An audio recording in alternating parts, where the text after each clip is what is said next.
My stepfather moved his daughter into my room without warning, then told me to leave my own home. I'm 25, male, and up until a few weeks ago, I lived in my childhood home. My dad died when I was young, so it had been just me and my mom for most of my life. I went to college locally, saved money by staying at home, and we had a good system going. Then, about 2 years ago, my mom remarried. A guy we'll call R. I won't lie, I wasn't thrilled about it at first.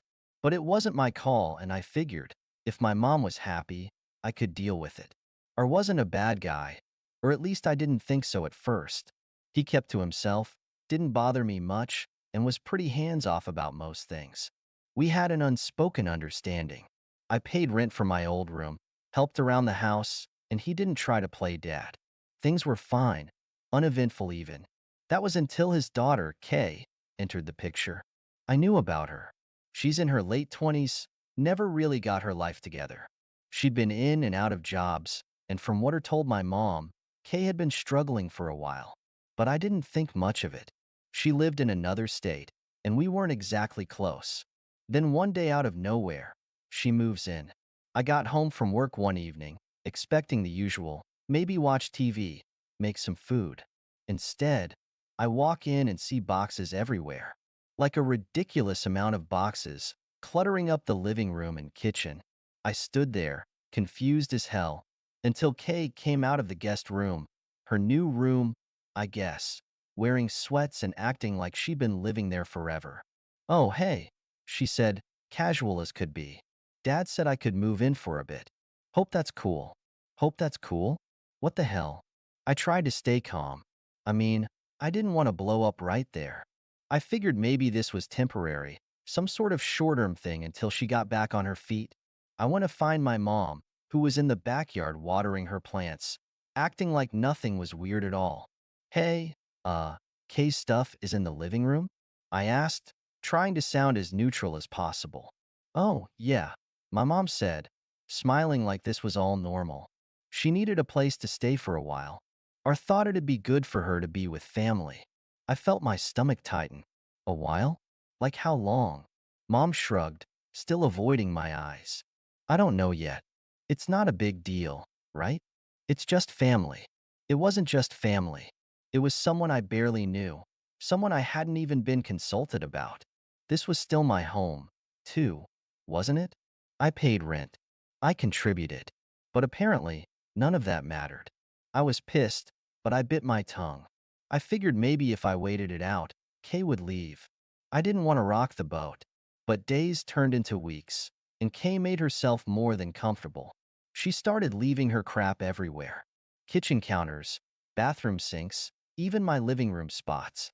She'd blast music late at night and take long showers that left no hot water for anyone else. It was like she assumed the place was hers now, and no one seemed to care. I tried to talk to my mom about it again, but she just brushed it off. "Kay's going through a tough time," she'd say. "We need to support her." Support her? I was the one trying to hold down a job and keep things together. I couldn't even relax in my own house anymore. I was the one paying rent to live in a place that now felt like someone else's territory. But whatever. I kept my head down, stayed out of her way, and tried to manage. That was until the day I came home and found my bags packed by the front door. It had been a long shift at work. I was exhausted, ready to crash. But when I opened the door, I saw two suitcases. My suitcases sitting right in the hallway, next to the staircase. I froze, confused at first, before I noticed that most of my stuff had been moved out of my room. My clothes were in the bags. My computer was boxed up. Even the pictures I had on my dresser were stacked on top of my suitcase. I walked straight to my room, only to find the door half open, and Kay was inside, moving her things in.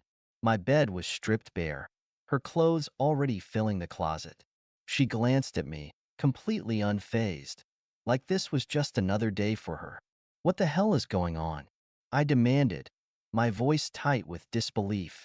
She shrugged, barely looking up. "Dad said you'd be cool with it.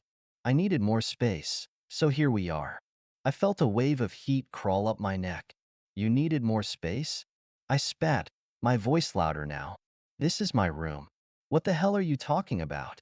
Kay didn't flinch. Dad said I could have it. You were taking up too much room anyway.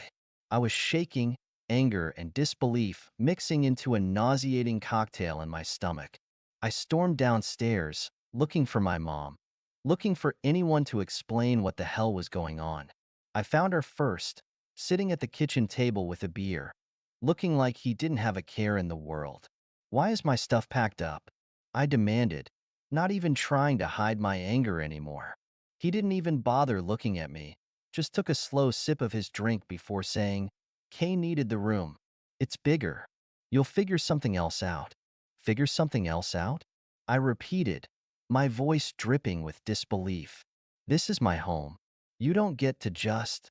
It's my house now, he interrupted, his tone flat but firm. I'm the one paying the mortgage, and I decide who stays where. You're an adult. It's time you figured out your own place. I stared at him, my mind struggling to process what he just said. You're kicking me out? I'm giving you the opportunity to move on, he replied, smugness creeping into his voice. You should be grateful. Grateful for being thrown out of my own home without a single conversation.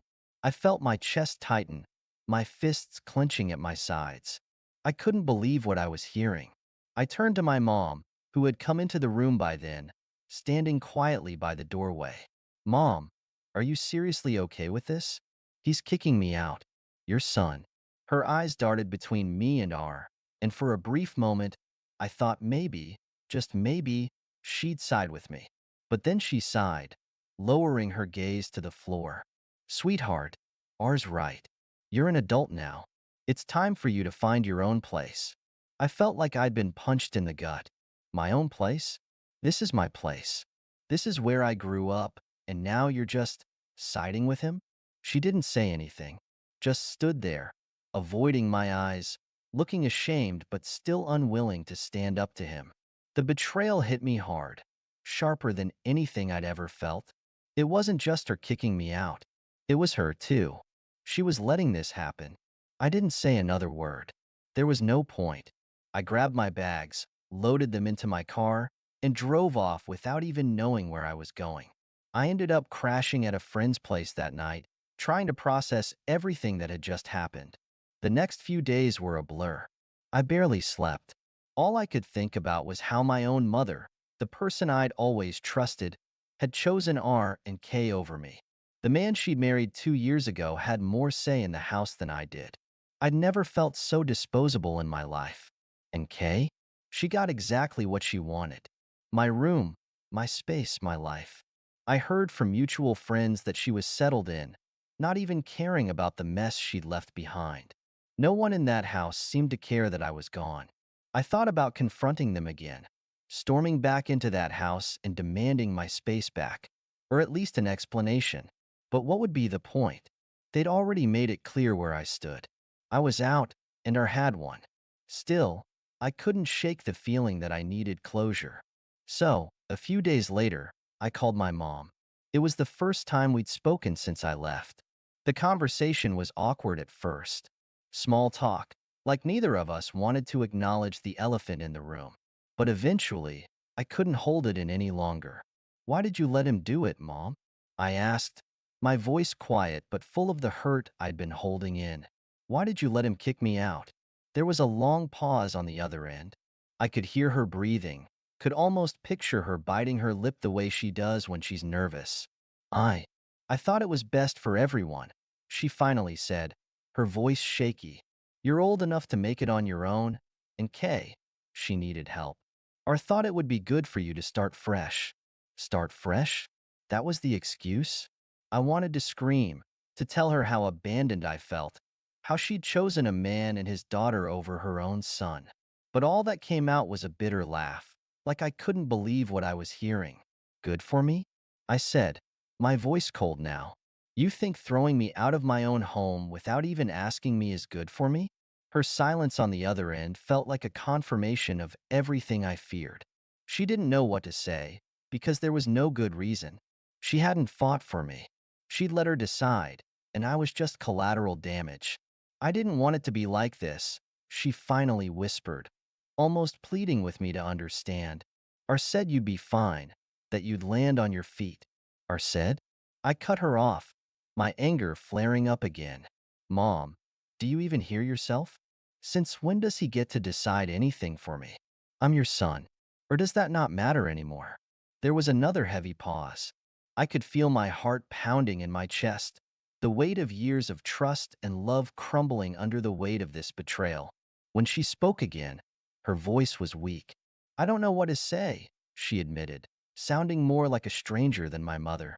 I just wanted everyone to be happy. I scoffed, unable to hold back.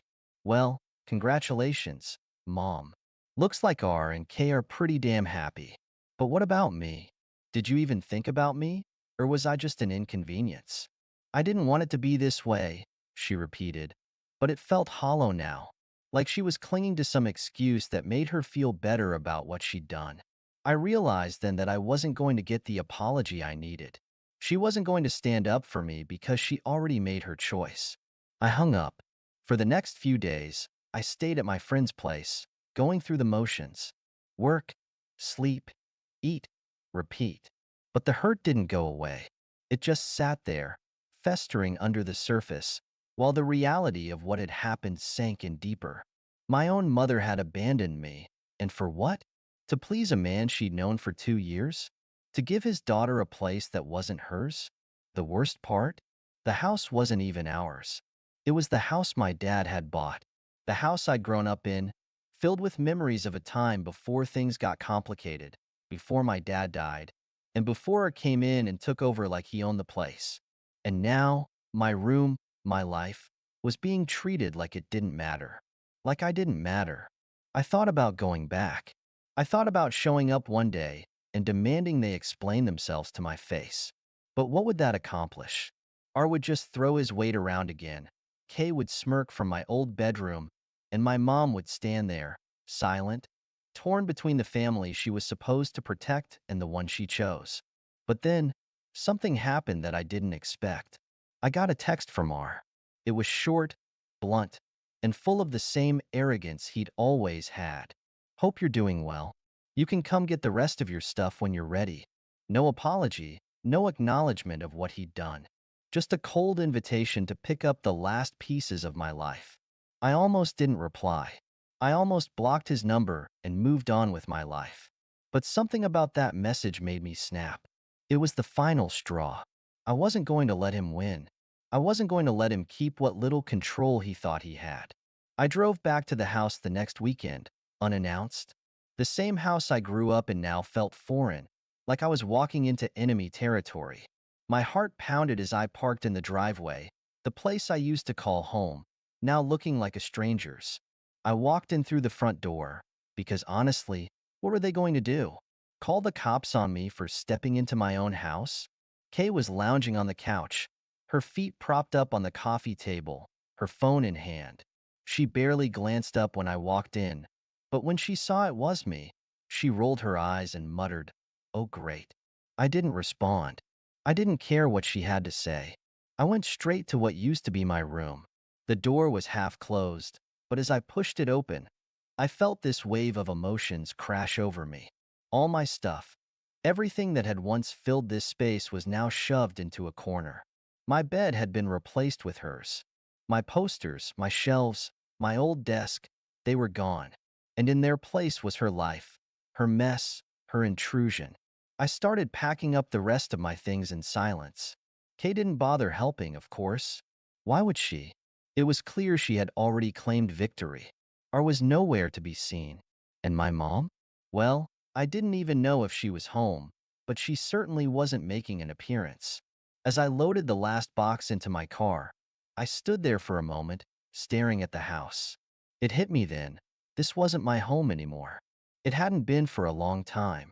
Maybe I had been holding on to something that no longer existed, hoping for a version of my family that was already gone. But standing there, I felt something shift inside me. I wasn't angry anymore. I wasn't hurt either. I was done. Done with R. Done with K. And for now, done with my mom. I drove off without looking back, knowing that I was finally free. It wasn't the ending I wanted, but it was the one I needed. A clean break. I'd figure out the rest on my own. Since then, I've been staying with friends, saving up for my own place. It's not easy. Starting over never is, but it's better than staying where I wasn't wanted. I've cut off contact with R and K entirely. And as for my mom, I don't know yet. Part of me wants to forgive her, to understand why she made the choices she did. But part of me knows that sometimes, even family can hurt you in ways that take a long time to heal from. If there's anything I've learned from this whole mess, it's that blood doesn't always mean loyalty. And sometimes the people who are supposed to protect you are the ones who let you down the hardest. Thank you so much for listening to my story. If you have any thoughts, I'd love to hear them. So please leave a comment. Don't forget to like and subscribe if you want more stories like this one.